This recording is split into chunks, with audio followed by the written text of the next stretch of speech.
Maya Johnson stepped off the transport ship and looked around at the massive space station. Kepler 7 was bigger than anything she had ever seen. The metal walls stretched up so high that she could barely see the ceiling. Lights blinked everywhere. Like stars in the night sky back home, she carried a small bag with her few belongings.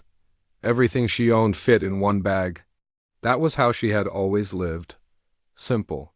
Basic, only what she needed. Other new cadets walked around her. Some were tall, some were short, some had 4 arms. Some had scales instead of skin. One looked like a walking tree. Another glowed with a soft blue light. Maya had never seen so many different kinds of beings in one place. A human male walked. Up to her, he was tall with brown hair and a big smile. "Hey there. I'm Jake Mitchell. You must be another human. Not too many of us here." Maya nodded. "Maya Johnson. Where are you from on Earth?" Jake asked. "Australia," Maya said. She did not say more. She never talked much about home. Jake waited for her to say more, but she stayed quiet. "Well, I'm from California." "This place is crazy, right? All these aliens everywhere." "Wait until you see the Zephyrians. They're huge." As if Jake had called them, 3 massive beings walked down the hall. They were 8 feet tall with thick gray skin that looked like armor. Their eyes were small and dark. They moved like they owned the place. "Those are Zephyrians," Jake whispered. "The big one in front is Kale Vorthak. He's their best fighter." "I heard he's never lost a fight." Maya watched Kale walk past. He looked at the humans and his mouth turned down like he smelled something bad. His eyes met Maya's for a second. She did not look away. After a moment, he kept walking. "Did you see that?" Jake said. "He looked right at you. That's not good. These guys think humans are weak." "Are we?" Maya asked. Jake laughed. "Well, compared to them, yeah. Look at the size of those things. Their skin is like natural armor. We're just regular humans." Maya said nothing. She had heard people call humans weak before. Back home, people said the same thing about her because she was small and quiet. They learned they were wrong. A voice came from speakers all around them. "All new cadets report to the main hall for orientation." Maya and Jake walked with the crowd. The main hall was huge. Hundreds of cadets sat in rows. Maya had never seen so many different species in one place. Some looked almost human. Others looked like nothing she had ever imagined. At the front of the hall stood a being with 4 arms and purple skin. 2 of her arms held data tablets. The other 2 moved as she talked. "Welcome to the Galactic Defense Academy," the 4-armed being said. "I am Commander Zara Helix. For the next 6 months, you will train together. You will learn to work together. You will become soldiers in the Galactic Fleet." Maya listened as Commander Helix explained the rules. "Wake up at 0500, physical training at 0600, classes all day. Lights out at 2200, no fighting outside of training. No discrimination based on species. You come from 43 different worlds," Commander Helix continued. "Some of you are stronger. Some are faster, some are smarter. But here you are all cadets. You will learn that every species has value. Every species has something to offer." A Zephyrian in the front row raised his hand. Maya recognized him as Kale. "What about species that are naturally weak? How can they contribute to military operations?" Commander Helix's 4 eyes focused on Kale. "Strength comes in many forms, Cadet Vorthak. Physical power is only one type of strength. Intelligence, strategy, adaptability, and teamwork are equally important." Kale did not look convinced. "But in real combat, physical strength matters most." "We will test that theory during your training," Commander Helix said. "Now, you will be assigned to dormitories. Cadets from different species will room together. This will help you learn about each other." Maya hoped she would not get a roommate who talked too much. She liked quiet. She was used to quiet. Growing up on the cattle station, she had spent days without talking to anyone except the animals. After the orientation, cadets walked to their dormitories. Maya found her room number and opened the door. Inside, she found a small female with bright green skin and large eyes. The being looked up from unpacking her things. "Hello," the green being said. I am Zara from the Verdant System. You must be my roommate, Maya Johnson, human. I know about humans, Zara said. Your species is new to the galactic community. This must be very different from your homeworld. Maya set her bag on the empty bed. Different, yes, but not bad different. What was your home like? Zara asked. Maya thought about the red dirt and endless sky. The heat that could kill you if you were not careful. The animals that would eat you if you made a mistake. The snakes that could drop you with one bite. The spiders the size of dinner plates. Hot, Maya said. Dry, dangerous. Dangerous how? Maya started unpacking her few clothes. Everything there wants to kill you. The animals, the weather, the land itself. You learn to be careful or you don't survive. Zara's large eyes got even larger. That sounds terrible. Why do humans live in such places? Because it's home, Maya said. And because dangerous places make you strong. That night, Maya lay in her bed and listened to the sounds of the space station. Machines hummed. Air moved through vents. In the distance, she could hear other cadets talking and laughing. She thought about home. The cattle station where she grew up was quiet at night too, but it was a different kind of quiet. At home, quiet meant you were alone with things that could kill you. Here, quiet just meant people were sleeping. She thought about her family. Her parents would be proud that she made it to the academy. Her younger brother would be jealous. He had always wanted to see the stars. Maya had not told anyone the real reason she joined the Galactic Fleet. She did not join to see the universe or to fight aliens. She joined because someone had to represent Earth. Someone had to show the galaxy what humans could do. From what she had seen today, the galaxy thought humans were weak. They thought Earth was a soft world that produced soft people. They were wrong about that. Earth was one of the hardest worlds in the galaxy. It produced people who could survive anything. Maya closed her eyes and tried to sleep. Tomorrow would bring new challenges. She was ready for them. She had been ready her whole life. Outside her window, the stars looked different than they did from Earth, but they were still stars. And she was still Maya Johnson from the Australian outback. That had not changed. She would show them what a human could do. She would show them what Earth had taught her. She would show them that small and quiet did not mean weak, but first she had to survive the academy. And from what she had seen of Kale Vorthak, that might be harder than surviving back home. Maya woke up at 05:00 before the alarm went off. She had always been an early riser. On the cattle station, you got up before the sun or you missed the coolest part of the day. Zara was still sleeping in the other bed. Her green skin had turned a darker shade, like leaves at night. Maya got dressed quietly and headed to the training hall. The training hall was enormous. Mats covered the floor in different sections. Punching bags hung from the ceiling. Weapons lined the walls. Maya had never seen so many different types of weapons. Some she recognized. Others looked like they came from alien nightmares. Other cadets were already there. Some stretched. Some practiced moves they knew from home.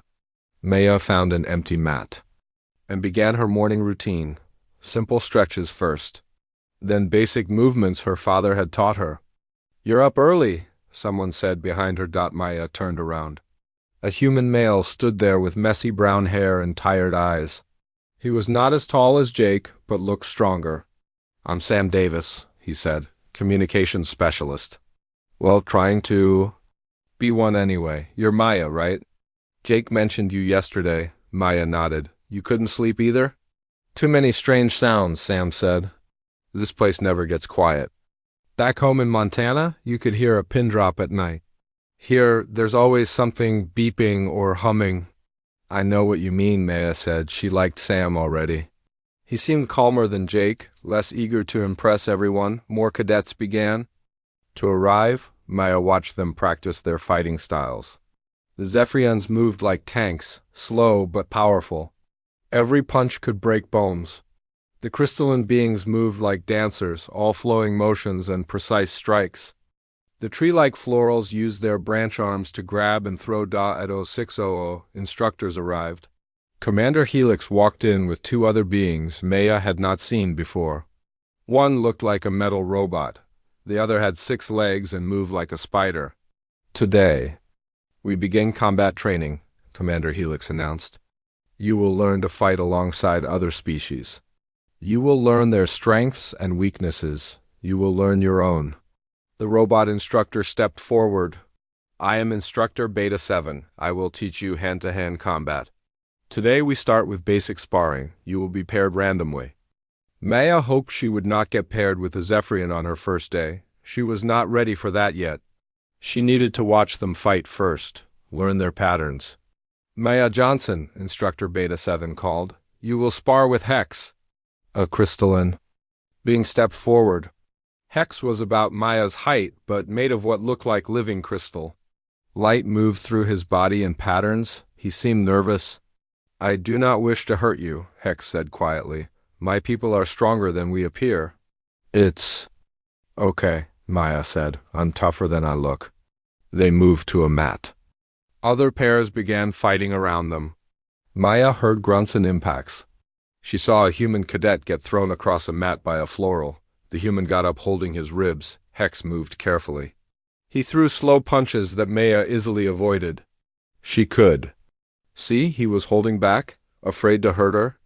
You can hit harder, Maya said. I won't break. Are you certain? Hex asked. I'm certain. Hex threw a faster punch. Maya blocked it and felt the impact run up her arm. He was strong. Much stronger than he looked, but she had felt worse. She had been kicked by cattle that weighed half a ton. Maya moved in close and grabbed Hex's arm. She used his forward motion to throw him gently to the mat. He landed softly and looked surprised. How did you do that? He asked. Leverage, Maya said. Size doesn't always matter. They continued sparring for 20 minutes. Maya learned that Hex was fast but predictable. He telegraphed his moves. She learned to read his light patterns. When he was about to strike, the light moved faster. More importantly, she learned that she could handle alien strength. Hex hit harder than any human, but not harder than an angry bull. And he was much more careful than a bull after sparring. They had a break. Maya sat with Sam and watched the other matches. Jake was sparring with a small blue alien. He was winning, but working hard for it. You did good out there, Sam said. Hex is stronger than he looks. Most things are, Maya said. They watched Kale spar with a human cadet named Tony. Tony was big for a human. He had muscles and confidence. He lasted about 30 seconds. Kale's first punch sent him flying. Tony did not get back up. Medical. To training hall, someone called over the speakers. Dr. Lisa Park arrived with a medical kit. She was human, middle-aged with gray hair. She knelt beside Tony and checked his condition. Broken ribs, she said. He'll be fine, but he needs to rest. Kale stood over Tony with his arms crossed. In real combat, the enemy will not hold back. You must learn to take damage. This is training, Dr. Park said, not real combat. These cadets need to learn, not get hospitalized. Weak species will always find excuses, Kale said loud enough for everyone to hear. This is why humans should not be in the Galactic Fleet. Maya felt something cold move through her chest. It was a feeling she knew well. The same feeling she got when dingoes threatened the cattle, when snakes coiled near her family, when anything threatened what she cared about. But she stayed quiet. She watched. She learned Kale continued sparring with other cadets. He hurt 3 more humans that day. Not badly, but enough to make his point. Each time he made comments about weak species and soft worlds. The other Zephyrians laughed at his jokes. Some aliens from other species looked uncomfortable but said nothing. The humans began to group together, staying away from the Zephyrians after training. Maya found herself walking with Sam and Jake to the cafeteria. Jake was angry. Did you see what that oversized lizard did to Tony? Jake said, someone needs. Tio put him in his place. How? Sam asked. He's twice our size and has armor for skin. There has to be a way, Jake said. We can't let him keep bullying humans. Maya listened but said nothing. She was thinking about Kale's fighting style. He was strong and fast for his size, but he was also arrogant. He expected his opponents to be afraid. He expected them to back down. In the cafeteria, they sat with other humans. The conversation was all about Kale and the Zephyrians. Some cadets wanted to complain to the instructors. Others thought they should avoid the Zephyrians completely. What do you think, Maya? Jake asked. You're quiet over there. Maya looked around the table. She saw fear in some faces, anger in others. But mostly she saw people who had never been really threatened before. People who had never faced something that actually wanted to hurt them. I think, Maya said slowly, that Kale is used to getting his way. He's used to people being afraid of him. Well, yeah, Jake said. He's huge and dangerous. So are a lot of things, Maya said. But being dangerous and being smart are different things. She did not explain what she meant. But that night she stayed late in the training hall. She practiced alone, working on moves her father had taught her. Moves designed for fighting things bigger and stronger than you. She thought about the cattle station. About the time a wild boar had charged her when she was 12. About how she had survived by being smart instead of strong. About how the biggest predators were often the most overconfident. Kale thought humans were weak. He thought Earth was a soft world. He was wrong about both things. But Maya would let him keep thinking that, for now, sometimes the best weapon was being underestimated. 3 weeks into training, Maya had learned many things. She learned that Zephyrians were strong but slow to turn. She learned that crystalline beings could see in all directions but were brittle if hit in the right spot. She learned that florals were flexible but had one weak point where their trunk met their roots. Most importantly, she learned that Kale was getting worse. He had hurt 8 human cadets so far. Nothing serious enough to get him in trouble, but enough to send a message. The humans were starting to avoid him completely. Some had even asked to transfer to different training groups. Maya watched it all happen. She said nothing. She did nothing. But she remembered everything. Today was different. Today they were doing capture the flag exercises. Full contact rules. Each team had to capture the other team's flag and bring it back to their base. The exercise would test combat skills, strategy, and teamwork. Commander Helix divided the cadets into 2 teams. Maya ended up on the blue team with Sam, Jake, and 15 other beings from different species. Kale was on the red team with most of the other Zephyrians. This is not good, Jake said as they planned their strategy. Kale's team has all the heavy hitters. Heavy doesn't always mean better, Maya said. What matters is how we use what we have. Sam looked at the field layout on his tablet. Their base is in the center of a clearing. No cover, but our base is in the rocks with lots of places to hide. Maya studied the map. She saw something the others missed. Look at this path, she said, pointing to a narrow route that went around the main battlefield. It's longer, but it avoids their main defenses. That path is too narrow, Jake said. If they catch us there, we're trapped. Only if they know we're there, Maya said. What if we make them think we're attacking from the front? The team captain was a 4-armed Nexari named Vex. He listened to Maya's plan and nodded slowly. It could work, but someone would have to get through their defenses alone. That's very dangerous. I'll do it, Maya said. No way, Jake said. You're too small. If Kale catches you, you're dead. He won't catch me, Maya said. I'm good at moving quietly. Sam looked worried. Maya, this isn't a game. These aliens are seriously dangerous. So am I, Maya said quietly. The exercise began. Maya watched as most of her team moved toward the front of the red base.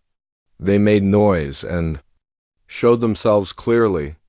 The red team responded by moving their defenders to meet the attack. Maya went the other way.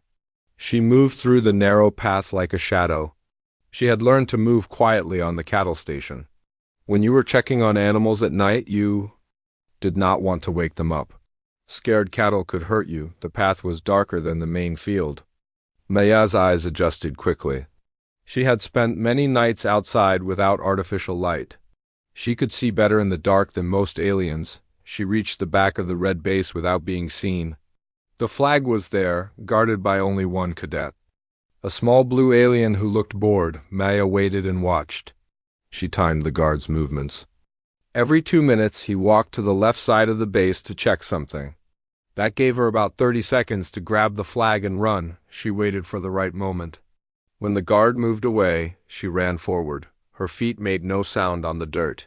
She grabbed the flag and turned to run back. "Stop right there," a voice said behind her. Maya turned around. Kale stood there with two other Zephyrians. They had been hidden, waiting for someone to try exactly what she had done. "The little human thought she was clever," Kale said. "But we expected this. We know your species is weak and cowardly. You always try to sneak around instead of fighting." Maya held the flag behind her back. "I got past your defenses." "That's what matters. You got past nothing," Kale said. "We let you. Come here. Now you will pay for your arrogance." The other Zephyrians moved to block her escape routes. Maya looked around quickly. She was surrounded. The narrow path was behind her, but they could easily catch her there. "Give me the flag," Kale said. "And I might not hurt you too badly." Maya thought about her options. She could try to run, but they were faster than they looked. She could try to fight. But 3 against 1 was bad odds, even for her. Then she remembered something her father had taught her. "Sometimes the best way out is through." "No," Maya said. "Come and take it." Kale laughed. But brave words from a weak human. He charged forward. Maya waited until the last second, then threw the flag high in the air behind her. While Kale looked up to follow the flag's path, Maya rolled between his legs. She came up running. The flag landed in the narrow path. Maya grabbed it and kept running. Behind her, she heard Kale roar with anger. "Get her!" he shouted. Maya ran through the narrow path faster than she had ever run before. Her lungs burned, her legs ached, but she kept going. She could hear the Zephyrians behind her, their heavy feet pounding the ground. She burst out of the path and saw her team's base. Ahead, Sam and Jake were there, looking worried. "Maya!" Sam shouted. "Run!" She could see the finish line, just 50 more yards. But she could hear Kale getting closer behind her. Maya reached the base just as Kale's hand grabbed for her shoulder. She dove forward and slammed the flag into the base marker. "Blue team wins," Commander Helix announced over the speakers. Maya rolled over and saw Kale standing above her. His face was dark with anger. The other cadets were cheering, but Kale was not celebrating. "Lucky?" he said loudly. "Pure luck." Maya got to her feet and dusted herself off. "Maybe," she said, "but I still won." The teams gathered to discuss the exercise. Commander Helix praised both sides for their tactics. But Maya could see that Kale was not listening. He kept staring at her with cold eyes. After the exercise, cadets headed back to the dormitories. Maya walked with Sam and Jake. They were excited about the victory. "That was amazing," Jake said. "Did you see Kale's face when you got past him?" "He did not look happy," Sam said. "I think you embarrassed him." Maya felt a cold feeling in her stomach. She had embarrassed Kale in front of everyone. That was dangerous. Back home, when you embarrassed a predator, it usually came back for revenge. "Maya," Jake said, "you should be careful." Kale looked really angry. "I know," Maya said, "but sometimes you have to take risks." They reached the dormitory building. As they walked up the stairs, Maya heard heavy footsteps behind them. She turned around and saw Kale following them. His 2 friends were with him. "Johnson," Kale called out. "We need to talk." Maya stopped walking. Sam and Jake stopped too. Other cadets in the hallway noticed the tension and began to back away. "What do you want?" Maya asked. Kale walked closer. "You got lucky today, but luck runs out. In real combat, weak species like yours don't survive." "This isn't real combat," Maya said. "This is training." "Everything is real combat," Kale said. "And you just learned that humans don't belong in the Galactic Fleet." Maya felt the cold feeling grow stronger. She recognized this moment. She had seen it before with wild animals. The moment when posturing turned into real violence. "I think we're done here," she said quietly. She turned to walk away. That was her mistake. She turned her back on a predator who was ready to strike. Kale's hand came down hard across her face. The sound echoed through the hallway like a gunshot. The hallway went completely silent. Every cadet stopped moving. Even the air seemed to hold its breath. Maya's head had snapped to the side from the force of Kale's blow. For a moment, she stayed in that position. Her dark hair covered her face. No one could see her expression. Kale stood over her, his massive hand still raised. "That is what happens when weak species try to act strong," he said loudly. "Perhaps now you understand your place." Sam and Jake took a step forward, but Maya raised her hand to stop them. She slowly turned her head back to face Kale. Her cheek was red where he had hit her, but that was all. No blood. No bruising, no sign of serious injury. "Are you finished?" Maya asked quietly. Her voice was different. The soft, careful tone was gone. Something else had taken its place. Something that made the nearby cadets take a step back without knowing why. Kale blinked. He had expected her to be on the ground. He had expected crying or screaming. He had not expected her to be standing there looking at him with eyes that seemed to glow in the hallway light. "You should be unconscious," he said. "Should I?" Maya asked. "Why?" "Because I hit you with full force. That blow would have killed most species." Maya touched her cheek gently. It stung a little. The other cadets began to whisper among themselves. A Zephyrian blow should have sent Maya flying. It should have broken bones. But she was standing there like nothing had happened. Kale's face grew darker. "You got lucky. Let me try again." He reached for Maya with his other hand. This time she did not stand still. Maya moved. The motion was so fast that most cadets missed it completely. 1 second, Kale was reaching for her. The next second, he was on the ground. The only sound was a sharp crack that echoed through the hallway. Kale lay on his back, his eyes closed. His thick neck was twisted at an angle that looked wrong. His breathing was shallow and rapid. He was unconscious but alive. Maya stood over him, completely calm. She had not even breathing hard. Medical emergency in dormitory section 7. Someone called over the speakers. Dr. Lisa Park arrived with a medical team within minutes. She knelt beside Kale and checked his vital signs. Her face was serious as she examined his neck. "Severe cervical strain," she said. "He's alive, but he'll need immediate treatment. Get him to medical bay now." Then the medical team loaded Kale onto a stretcher. As they carried him away, his eyes opened briefly. He looked at Maya with something that might have been fear. Commander Helix arrived as the medical team left. Her forearms were crossed as she looked at Maya. "Explain what happened here," she said. Maya looked around at all the staring faces. "Cadet Vortex struck me without provocation. I defended myself using minimal necessary force." "Minimal force?" Commander Helix asked. "You nearly broke his neck." "I used a restraint technique designed to neutralize threats without permanent damage," Maya said. "If I had wanted to cause permanent damage, I would have." The words hung in the air like a challenge. Every cadet in the hallway understood what Maya was saying. She could have killed Kale. She chose not to. "I'll need to file a report," Commander Helix said. "Both of you will be questioned." "I understand," Maya said. "Am I free to go?" Commander Helix studied Maya for a long moment. "Yes, but stay available for questioning." The crowd of cadets began to disperse. Maya walked toward her dormitory room.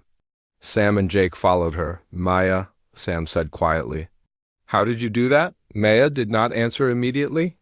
She kept walking until they reached her room. Inside, Zara was sitting on her bed, her green skin pale with shock. "I saw what happened," Zara said. "The whole station is talking about it. How are you not hurt?" Maya sat down on her bed. For the first time since the incident, she looked tired. "I need to tell you something," she said, "about where I'm from." "Jake." And Sam sat down to listen. Zara turned to face Maya completely. "You know I'm from Australia," Maya said. "But Australia isn't like other places on Earth. It's what we call a harsh continent. Almost everything there can kill you." "Like what?" Zara asked. "Snakes that can drop you with one bite. Spiders the size of dinner plates. Crocodiles that can bite through metal. Sharks that hunt in shallow water. Jellyfish that can stop your heart." Maya stood up and walked to the window. "I grew up on a cattle station. That's a ranch in the middle of nowhere. The nearest neighbor was 200 miles away. If something went wrong, help was days away. That sounds dangerous, Sam. Sod, it was, Maya said. I was 5 when I got my first snake bite. A death adder, most people would have died. I was sick for a week, but I survived. My body learned to handle the poison. She turned back to face them. When I was 7, a pack of dingoes tried to get our cattle. I fought them off with a stick. When I was 10, I killed a crocodile with my bare hands to save my little brother. That's impossible, Jake said. Is it? Maya asked. You just saw me put down a Zephyrian warrior. Do you still think it's impossible? Zara's large eyes were even wider than usual. Your entire world is like this? Not the whole world, Maya said, but enough of it. Earth is what the galaxy calls a death world, a planet where the environment tries to kill you every day. Most species couldn't survive there for a week. But you make it sound normal, Sam said. Maya smiled for the first time since the incident. It is normal for us. We grow up expecting danger. We learn to handle pain. We learn to react fast when something threatens us. So when Kale hit you, Jake said slowly, it wasn't that bad compared to what you're used to. I've been kicked. By cattle, Maya said. Stepped on by horses, thrown by bulls. Kale hits hard, but not harder than a scared cow. And the move you used on him? Sam asked. Something my father taught me, Maya said. For dealing with things bigger and stronger than me, you don't fight their strength. You use it against them? Zara was quiet for a long moment. Then she said, Are all humans like you? No, Maya said. I'm from one of the harder parts of Earth, but every human grows up on a death world. Every human learns to survive in ways that most aliens can't imagine. The galaxy doesn't know this, Sam said. No. Maya said they see us as the new species. The weak ones. They think Earth is a soft world because we're smaller than Zephyrians or don't have natural armor. But that's not true, Jake said. That's not true, Maya agreed. We're not the strongest or the fastest, but we're probably the hardest to kill, and we're very good at killing things that are bigger than us. Outside, they could hear other cadets talking in the hallways. Word was spreading about what had happened. The small, quiet human had put down the Academy's strongest warrior. What happens now?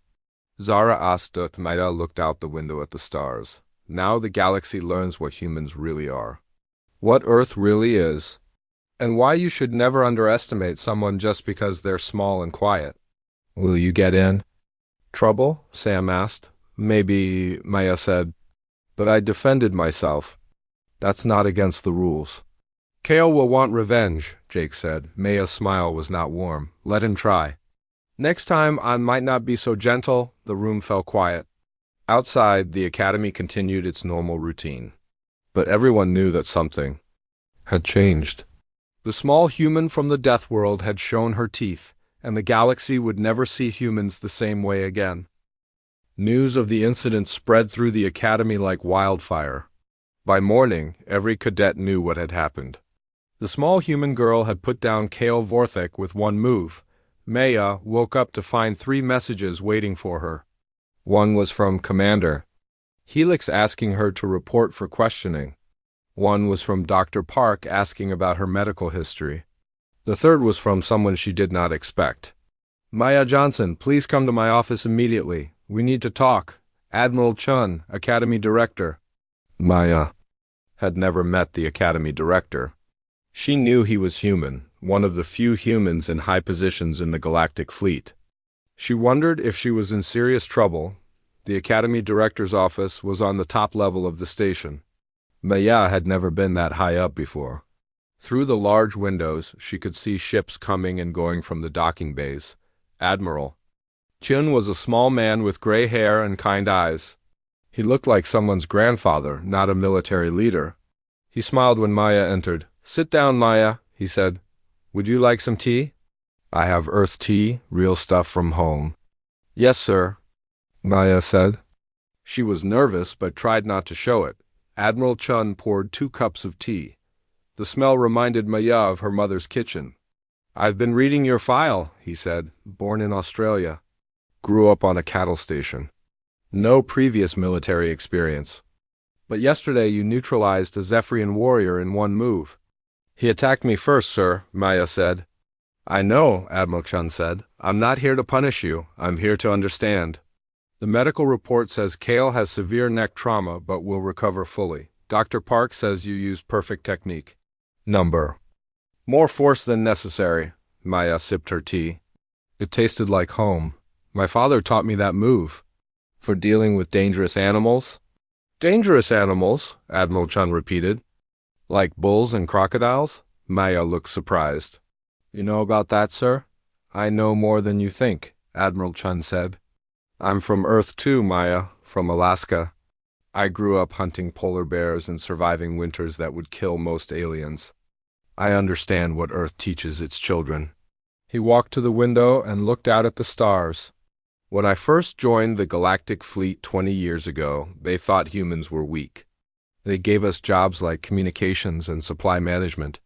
They never put us in combat roles. What changed? Maya asked. The Helix War, Admiral Chun said. Pirates attacked a supply convoy I was on. All our alien defenders were killed or wounded. It was just me and 12 other humans against 40 pirates. He turned back to Maya. We won, all 40 pirates were dead or captured. None of the humans were seriously hurt. After that, the galaxy started paying attention to us.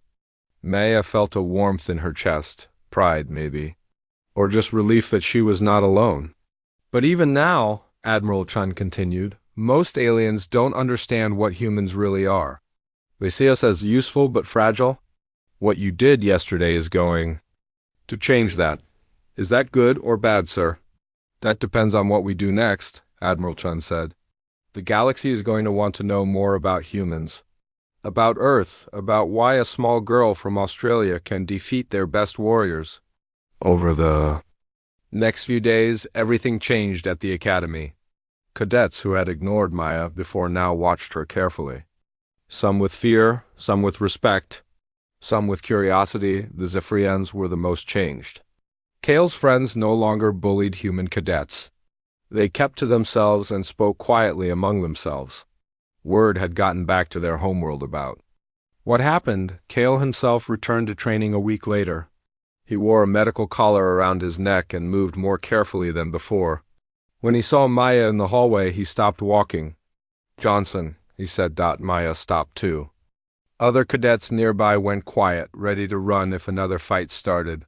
I owe you an apology, Kale said. His voice was different, quieter, more respectful. I attacked you without cause.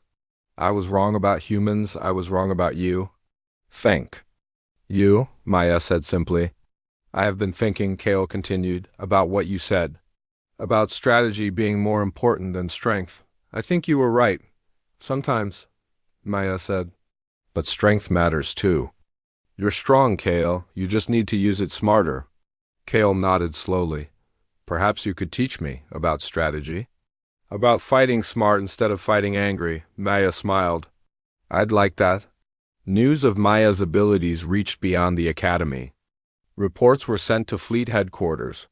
Scientists requested interviews about human physiology. Military strategists wanted to know about Earth's environment. Commander Helix called Maya to her office 1 month after the incident. I have news, she said. You've been selected for the Advanced Tactical Program. It's usually reserved for senior cadets, but the fleet wants to study human combat capabilities. What does that mean? Maya asked. It means you'll be training the next generation of Galactic Fleet officers, Commander Helix said, teaching them what humans can do. What Earth teaches its children. Maya thought about home, about her family, about the red dirt and endless sky. Will I be able to go back to Earth sometimes? Of course, Commander Helix said. In fact, the fleet wants to send research teams to Earth to study how a Deathworld produces soldiers like you. They won't like what they find, Maya said. What do you mean? Maya smiled. They think I'm special, but I'm not. I'm just a girl from the outback. Wait until they meet a human who grew up in Detroit, or survived a winter in Siberia, or learned to fight in the streets of Lagos. Commander Helix's 4 eyes widened. There are more like you? Commander, Maya said. There are 7 billion humans on Earth. Every single one of them grew up on a death world. Every single one of them learned to survive things that would kill. Most aliens, and they're all potential soldiers? They're all potential anything, Maya said. Soldiers, scientists, engineers, doctors. Earth doesn't just make fighters. It makes survivors. And survivors can do anything they set their minds. 6 months later, Maya stood in front of a classroom full of cadets from 20 different species. She was teaching a course called Deathworld Survival Tactics. The classroom was always full. She looked out at the faces watching her. Zephyrians sat next to crystalline beings. Florals shared notes with metal-skinned ferrites. In the front row, Kale took careful notes on everything she said. Today we're going to talk about adaptation, Maya said. About how changing your tactics is more important than being the strongest or fastest. She walked to the front of the classroom. Who can tell me why Earth is classified as a death world? A dozen hands went up. Maya smiled. They were learning. They were beginning to understand that humans were not the weak species they had thought. Outside the classroom windows, Earth ships arrived daily at the academy. Each one brought new human recruits, engineers from Japan, soldiers from Brazil, pilots from Canada, scientists from India. The galaxy was learning what Earth had to offer. And Maya knew this was just the beginning. Back home on the cattle station, her parents received a letter. It said their daughter was now an instructor at the most prestigious military academy in the galaxy. It said she was teaching aliens about human capabilities. Her father smiled as he read the letter aloud. Always knew Maya was special, he said. Her mother nodded. Course she is. She's from Earth.